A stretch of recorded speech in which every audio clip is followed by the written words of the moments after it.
In 1787, two musical giants crossed paths in Vienna.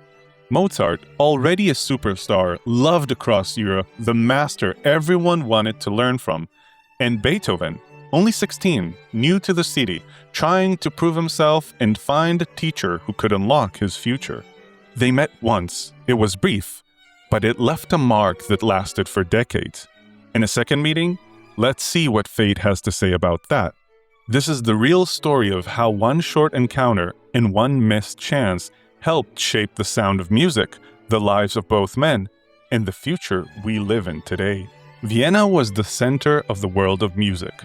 The best players, the best halls, and the richest patrons were all there. Mozart ruled that world. He wrote fast, clean, and brilliant music, and he dazzled audiences night after night. Even his enemies had to admit it. Hundreds of miles away, in a small German city called Bonn, lived a teenager named Ludwig van Beethoven. His father, a singer in the court, wanted a prodigy and pushed him hard, sometimes too hard, with long nights and sharp words. But the talent was real. By his early teens, Beethoven could sight read, improvise, and handle complex pieces that made adults sweat. Local nobles noticed. They formed a circle around him, paid for his lessons, and began whispering the same idea: send him to Vienna. The plan was simple: study with the best, and the best, in everyone's mind, was Mozart. For a boy from Bonn, Vienna felt like a door to another world. Bright halls, famous names, and a chance to see how great music was really made. Beethoven arrived hungry. He wanted a teacher, a guide, a path into the big world of music. He wanted to be judged by the highest of standards. No one wrote down a full transcript of the day they met. We have no camera, no microphone, no diary from that exact hour. But later accounts, passed down by students and friends, tell a clear story. Beethoven played for Mozart. He played a difficult piece that was impressive for anyone to perform, but Mozart was not impressed. He had heard many young talents, and he knew most would fade. Then someone asked Beethoven to improvise, make music on the spot, right there at the piano. No paper, no plan. Beethoven took a breath, leaned in, and worked his magic. He took a simple idea and turned it into a bold set of variations. Louder, softer, quicker, then quiet as a whisper. Building tension and release like a great speech. He shifted keys with confidence, tossed off drills as if they were jokes, then settled into a melody that felt new and yet inevitable. The room changed. People stopped moving. Heads turned towards the keyboard. Mozart stood, left the room, and called in his friends from the hall. "Listen to this boy," he said. "He will make a great name for himself."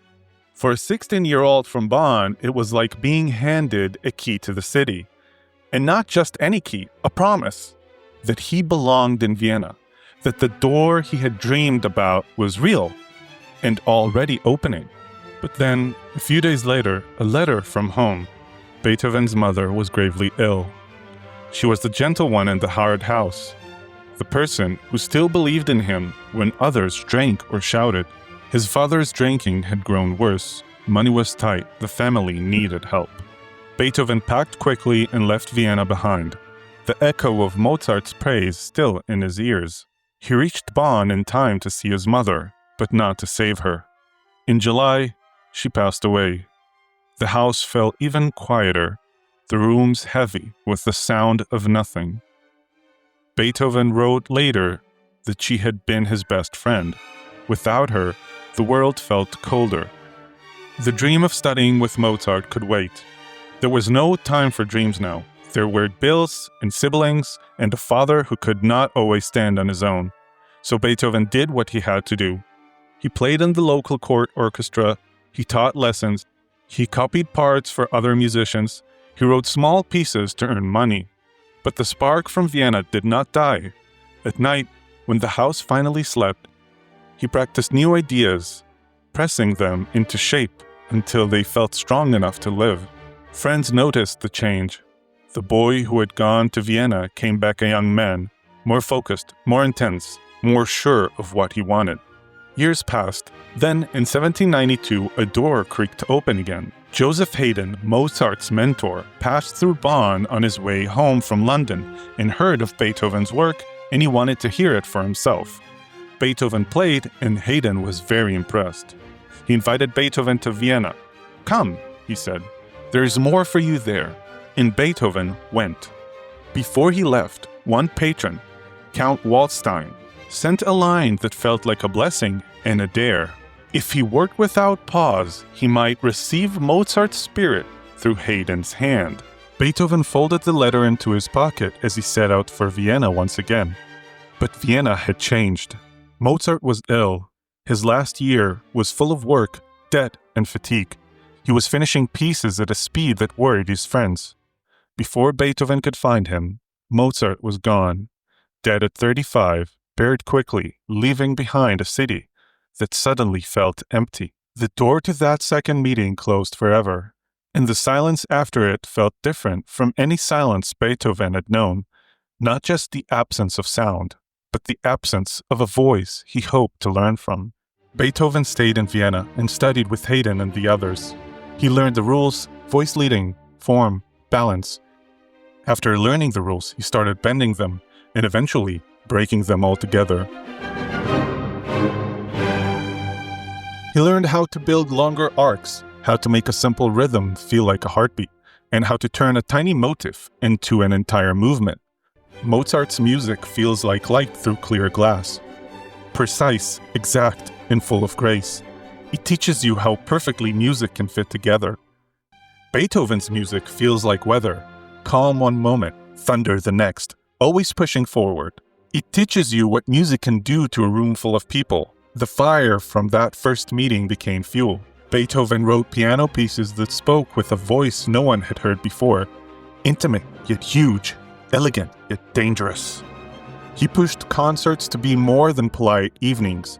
He made them events, urgent, stormy, alive. You did not simply attend a Beethoven concert, you endured it, and you left changed. He could not learn from Mozart in lessons, so we learned from Mozart's score, copying them by hand, taking them apart, and then trying to leap beyond them. In those first Vienna years, Beethoven became the city's sharpest improviser. After concerts, he would spin themes into long journeys, teasing the crowd with sudden turns and quiet endings that forced the room to hold its breath. Publishers began to circle, students lined up, rival pianists challenged him and left shaking their heads. The pathetic sonata announced his arrival to the wider public. Later, the Eroica would push the symphony into a new size and mood, larger than what polite society expected. Step by step, the world Mozart had refined become the world Beethoven would expand.